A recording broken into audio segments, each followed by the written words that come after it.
ఊహించని పరిణామం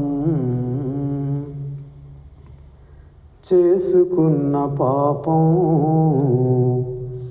బ్రతుకంతా నింపును శాపం. కనరాని తీరం ఊహించని పరిణామం. పిడుగులు విసిరే మెరుపు తీగపై పక్షి నిలువదమ్మా, ఆరిపోయిన దీపం ఏ దారి చూపదమ్మా. పిడుగులు విసిరే మెరుపు తీగపై పక్షి నిలువదమ్మా, ఆరిపోయిన దీపం ఏ దారి చూపదమ్మా. ముసిరే వానలు ముంచక ముందే గూటికి చేరమ్మా, ఆ గూడే యేసయ్యే నీ గమ్యము నా ప్రభువే. పావురమా పావురమా ప్రియమైన పావురమా, పావురమా పావురమా పయనించే పావురమా, ప్రియమైన పావురమా పయనించే పావురమా. పావురమా పావురమా ప్రియమైన పావురమా. ప్రభునామంలో మీకు అందరికీ పేరు పేరున వందనాలమ్మ. దేవునికి స్తోత్రాలు. ప్రియమైన సహోదరులరా,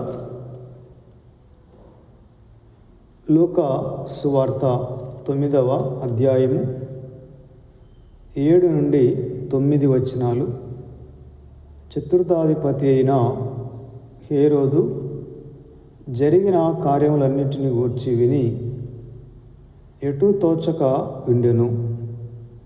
ఏలయనగా కొందరు యోహాను మృతుల్లో నుండి లేచెననియు, కొందరు ఏలియా కనబడెననియు, కొందరు పూర్వకాలపు ప్రవక్త యొక్కడు లేచెననియు చెప్పుకొనుచుండిరి. అప్పుడు హేరోదు, నేను యోహానును తలగొట్టించితిని గదా, ఎవని గూర్చి ఇట్టి సంగతులు వినుచున్నానో అతడెవడో అని చెప్పి ఆయనను చూడగోరెను. చేసుకున్న పాపం బ్రతుకులో శాంతి లేకుండా, సమాధానం లేకుండా,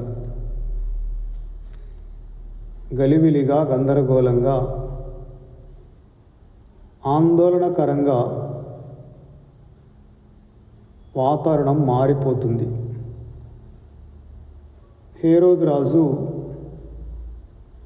బాప్తిసమిచ్చు యోహాను నీతిమంతుడు, పరిశుద్ధుడు అని తెలిసి కూడా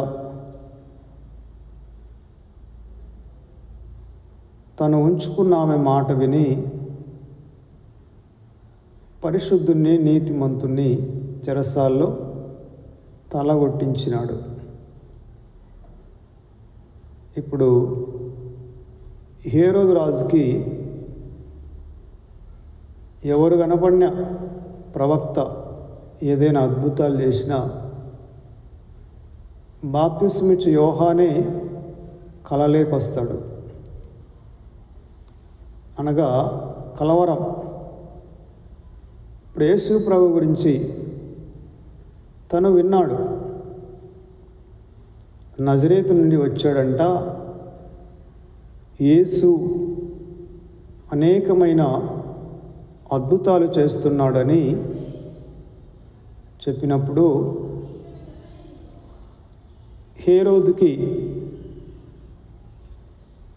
మిగతా వాళ్ళకేమో ఏలియా అని పూర్వకాలపు ఒక ప్రవక్త అని, కొంతమంది యోహానే మృతుల నుండి లేచినాడని మాట్లాడుకుంటున్నారు. కానీ హేరోదేమో నేను యోహాను తలగొట్టించాను కదా, యోహానే ఈ రకంగా లేచి వచ్చి కార్యాలు చేస్తున్నాడేమో అని అతను కలవరపడుచున్నాడు. అతనికి ఒక రకమైన ఆందోళన, భయము పట్టుకున్నది. పాపం అనేది మనిషిని పట్టుకుంటుంది, పీడిస్తుంది, నెమ్మది లేకుండా చేస్తుంది, సమాధానం లేకుండా చేస్తుంది, నిలకడగా లేకుండా, నిమ్మలం లేకుండా, ప్రశాంతంగా ఒక చోట ఉండనీయకుండా దోషాలు, పాపాలు మనుషులని ఇబ్బంది పెడతాయి. హేరోదు రాజుకి అదొక భయం పట్టుకున్నది. నేను తలగొట్టించిన యోహాను తిరిగి లేచి వచ్చినాడేమో, ఈ అద్భుతాలు చేస్తున్నాడేమో అని యోహాను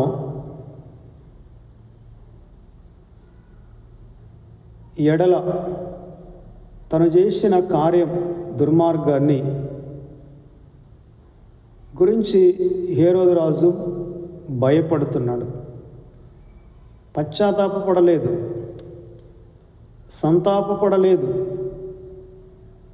భయం పట్టుకున్నది. పాపం అనేది చాలా ప్రమాదకరమైంది. మనిషిని కకావికలం చేస్తుంది, కకావికలం చేస్తుంది. యోసేపు వాళ్ళ అన్నలు ధాన్యము కొరకు ఐగుప్తుకు వెళ్ళినప్పుడు వాళ్ళందరినీ పట్టుకొని చెరసాల్లో వేసినప్పుడు ఆ చెరసాల్లో వాళ్ళందరూ ఆ రోజున చిన్నవాడు మనల్ని బ్రతిమాలుకున్నప్పుడు మనం అతన్ని కనికరం చూపలేదు, అతని గురించి మనం ఎటువంటి జాలి చూపలేదు. యోసేపునకు చేసిన మన దుర్మార్గం ఇదిగో ఈరోజు ఇలాగా మనల్ని అన్యాయంగా చెరసాల్లో వేసింది. మనం చేసిన తప్పులకి మనం ఈ శిక్ష అనుభవిస్తున్నామని వాళ్ళు ఒకరిని ఒకరు నిందించుకుంటున్నారు.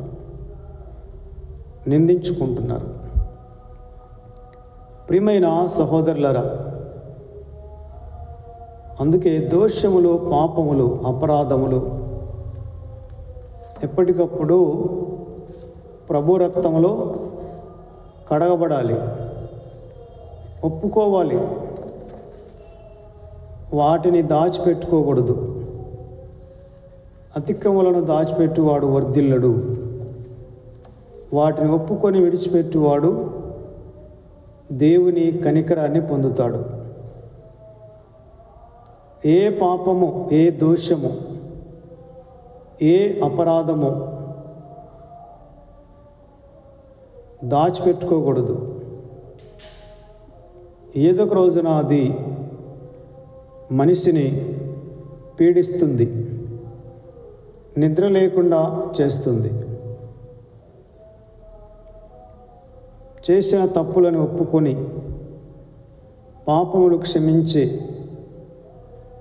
ప్రభు అయిన యేసుక్రీస్తు రక్తము ద్వారా శుద్ధీకరించబడడం మనకెంతో శాంతికరం.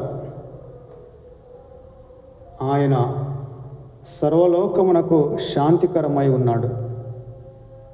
మనము మన పాపములు ఒప్పుకుంటే ఆయన నమ్మదగిన వాడు, నీతిమంతుడు గనుక సమస్త దుర్నీతి నుండి ఆయన మనలను విడిపిస్తాడు.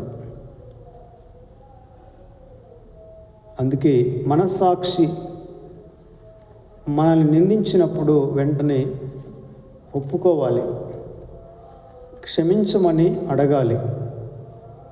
అప్పుడే మనకు నెమ్మది, సమాధానం కలుగుతుంది.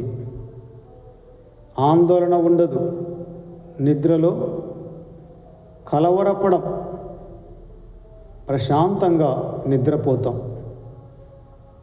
నిమ్మలము దొరుకుతుంది. మానవుని ప్రధానమైన సమస్య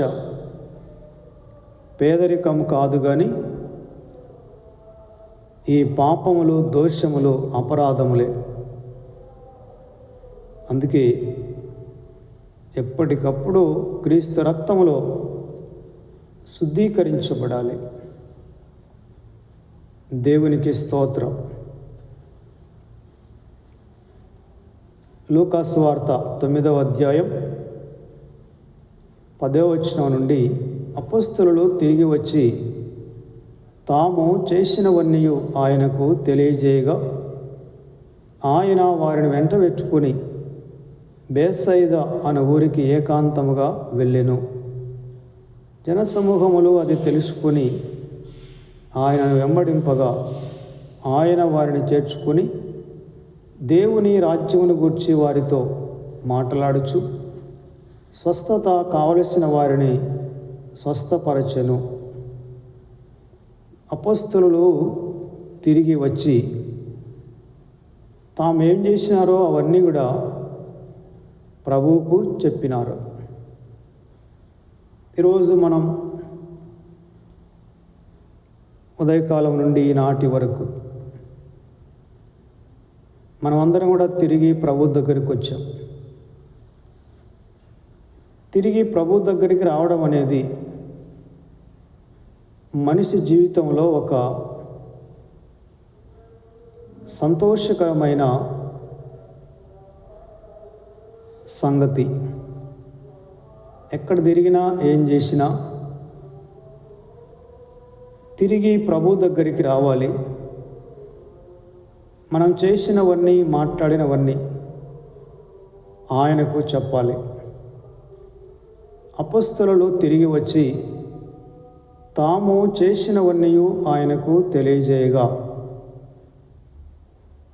ప్రభువుకి మనము మాట్లాడినవన్నీ, చేసినవన్నీ కూడా చెప్పుకునే అలవాటు మనకు ఉండాలి. ప్రతీది కూడా మనం ప్రభువుకు చెప్పుకోవాలి. మన పొరపాట్లైనా, మనము దుడుకుగా ప్రవర్తించిన తీరైనా ప్రతీది కూడా ప్రభువుతో చెప్పుకునే అనుభవం మనకెంతో క్షేమం కలగచేస్తుంది. చెప్పుకోకపోతే ఆయనకు తెలియదా? తెలుసు. కానీ ఆయనతో మనకు అన్యోన్యమైన సంబంధము కలుగుతుంది.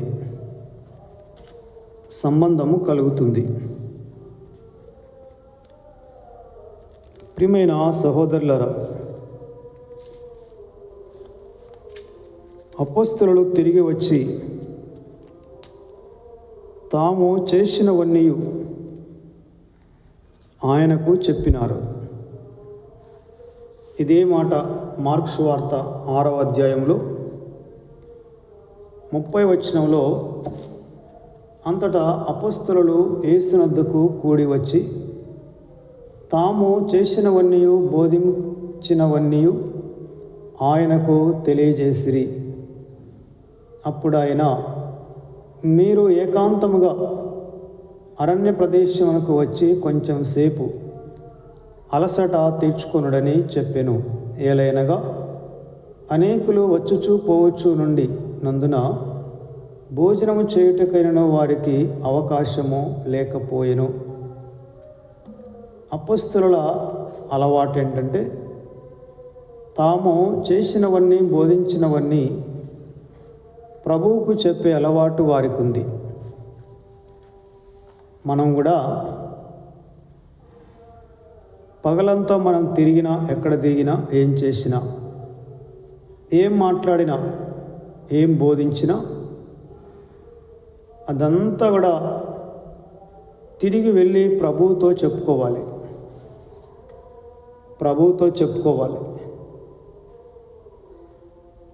ప్రభువు మనకి సంపూర్ణమైన శాంతినిస్తాడు. వారు చెప్పిన మాటలన్నీ ఆయన విన్న తర్వాత ప్రభు వారితో అన్నాడు, మీరు నాతో కూడా అరణ్య ప్రదేశానికి వచ్చి కొంచెం సేపు అలసట తీర్చుకునుడి. చాలా కనీసం మీకు భోజనం చేయడానికి కూడా తీరిక లేదు కదా, అయితే ఈ సమయంలో వచ్చి కొంత అలసట తీర్చుకోండి రండి అని తనతో పాటు ఏకాంత ప్రదేశానికి వారిని తోడుకొని వెళ్ళాడు.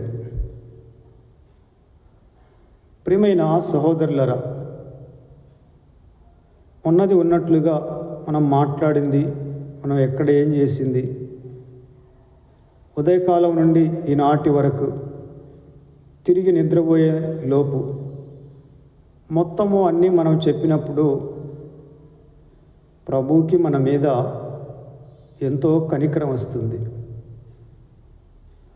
ఆయన మనల్ని ఎంతో హక్కున చేర్చుకొని సమస్తము మనల్ని సరిచేస్తాడు.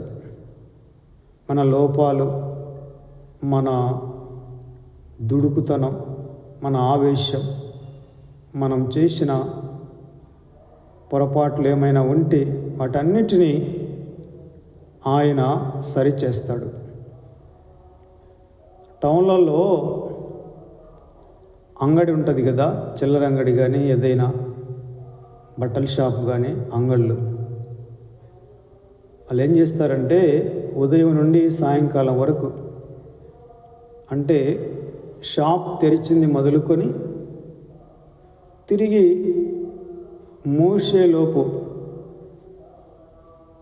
ఈరోజు ఎంత కలెక్షన్ వచ్చింది, ఎంత ఆ లెక్కలన్నీ మొత్తం చూసుకొని రేపటికి మరలా ఇది కలుపుకోకుండా ఏ రోజుకు ఆ రోజు లెక్క చూసుకొని క్లియర్గా ప్రశాంతంగా ఇంటికి పోయి నిద్రపోతారు. అట్లా వాయిదా వేస్తే వారానికి ఒకసారి అంతా చూసుకుందామంటే అంతా గందరగోళం అవుతుంది.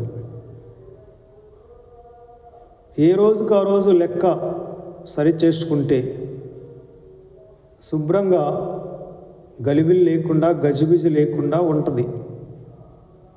అలాగే మనుషులముగా మనం కూడా ప్రతిరోజు ఉదయం లేచింది మొదలుకొని నిద్రపోయేంత వరకు మనం ఏం మాట్లాడినాం, మనం ఎలా ఊహించినాం, ఎలా ఆలోచన చేసినాం, ఎలా అర్థం చేసుకున్నాం, అలాగే మన చూపు, మన ప్రవర్తన, ఫోన్లో మాట్లాడిన ఆ మాటలు, ఇవన్నీ కూడా ప్రతిరోజు ప్రభువుతో చెప్పుకోవాలి.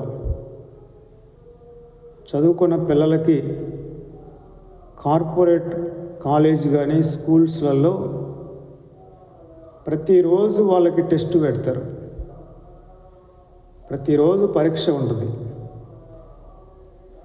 అంటే వాళ్ళు ఉదయం నుండి సాయంత్రం వరకు విన్న పాఠాలు వెంటనే అక్కడే పరీక్ష పెట్టి వాళ్ళకి ఆ విధంగా వాళ్ళని బాగా పబ్లిక్ ఎగ్జామ్స్కి సిద్ధపరుస్తారు.